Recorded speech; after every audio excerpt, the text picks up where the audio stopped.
Present జనరేషన్లో credit కార్డుల వినియోగం భారీగా పెరిగిపోయింది. ప్రజలు తమ దైనందిన అవసరాలకే కాకుండా ప్రత్యేక రాయితీలు, రివార్డులు పొందేందుకు కూడా క్రెడిట్ కార్డ్స్ని ఉపయోగిస్తున్నారు. ఈ క్రెడిట్ కార్డులు లావాదేవీలను సులభతరం చేయడమే కాకుండా ప్రజల ఆర్థిక ప్రొఫైల్ను కూడా బలోపేతం చేస్తాయి. వీటిని సరైన పద్ధతిలో ఉపయోగిస్తే క్రెడిట్ హిస్టరీ స్ట్రాంగ్గా ఉంటుంది. తద్వారా క్రెడిట్ స్కోర్ కూడా భారీగా పెరుగుతుంది. అలా కాకుండా విచ్చలవిడిగా వినియోగించి దుర్వినియోగం చేస్తే క్రెడిట్ హిస్టరీ దారుణంగా పడిపోవడంతో పాటు అధిక మొత్తంలో సమర్పించుకోవాల్సి వస్తుంది. ఎవరైనా రుణం తీసుకోవాలంటే రుణదాతలు ముందుగా సదరు వ్యక్తి సిబిల్ స్కోర్ చెక్ చేస్తారు.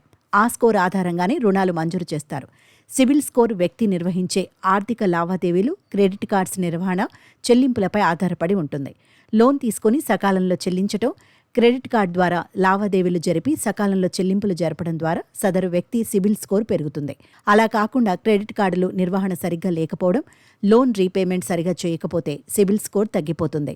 దీని ఫలితంగా లోన్ రిజెక్ట్ అవ్వడం కానీ, అధిక వడ్డీ రేట్లకు లోన్ మంజూరు అవడం కానీ జరుగుతుంది. అందుకే క్రెడిట్ కార్డులను సరిగా మెయింటైన్ చేయడం చాలా ముఖ్యం. వాస్తవానికి వ్యక్తులు తమ క్రెడిట్ కార్డును ఉపయోగించినప్పుడు రుణదాత మీ ఖర్చు అలవాట్లు, చెల్లింపు హిస్టరీ, క్రెడిట్ వినియోగానికి సంబంధించిన పూర్తి డేటాను క్రెడిట్ బ్యూరో సివిల్కి పంపుతుంది. దీని ఆధారంగా క్రెడిట్ బ్యూరోలు మీ క్రెడిట్ స్కోర్ను ఇస్తారు. సకాలంలో బిల్లులు చెల్లించడం ద్వారా మంచి క్రెడిట్ స్కోర్ను పొందవచ్చు. ఇది భవిష్యత్తులో తక్కువ వడ్డీ రేట్లకు రుణాలు పొందటంలో సహాయపడుతుంది. సిబిల్ స్కోర్ పెరగాలంటే బకాయిలను సకాలంలో చెల్లించడం చాలా ముఖ్యం. ఒక్క చెల్లింపు ఆలస్యమైనా దాని ప్రభావం మీ సిబిల్ స్కోర్పై పడుతుంది. 30% కంటే తక్కువ క్రెడిట్ వినియోగం మంచి సిబిల్ స్కోర్ని ఇస్తుంది. ఎప్పుడైనా మీకు అవసరమైనప్పుడు రుణం కోసం అప్లై చేస్తే రుణదాత మీ క్రెడిట్ స్కోర్ని ప్రధానంగా చూస్తారు. క్రెడిట్ హిస్టరీ ఆధారంగానే లోన్ మంజూరు చేస్తారు. మంచి క్రెడిట్ వినియోగ నిష్పత్తిని నిర్వహిస్తే ఈజీగా లోన్ మంజూరవుతుంది.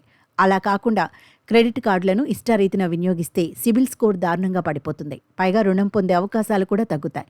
మెరుగైన క్రెడిట్ స్కోర్ను కలిగి ఉండటం వల్ల తక్కువ వడ్డీ రేట్లకు రుణాలు తీసుకోవడానికి అవకాశం ఉంటుంది. సాధారణంగా సిబిల్ స్కోర్ 750 కంటే ఎక్కువగా ఉంటే తక్కువ వడ్డీ రేట్లకే రుణం లభిస్తుంది. క్రెడిట్ కార్డు ఉపయోగిస్తున్న అదే బ్యాంకులో లోన్ కోసం అప్లై చేస్తే లోన్ తీసుకోవడం మరింత సులభతరం అవుతుంది. ఇప్పటికే రుణం తీసుకుని ఎప్పటికప్పుడు చెల్లిస్తున్నట్లయితే మీ క్రెడిట్ స్కోర్ కూడా పెరుగుతుంది. ఇది భవిష్యత్తులో పెద్ద మొత్తాన్ని పొందే అవకాశాలను కల్పిస్తుంది.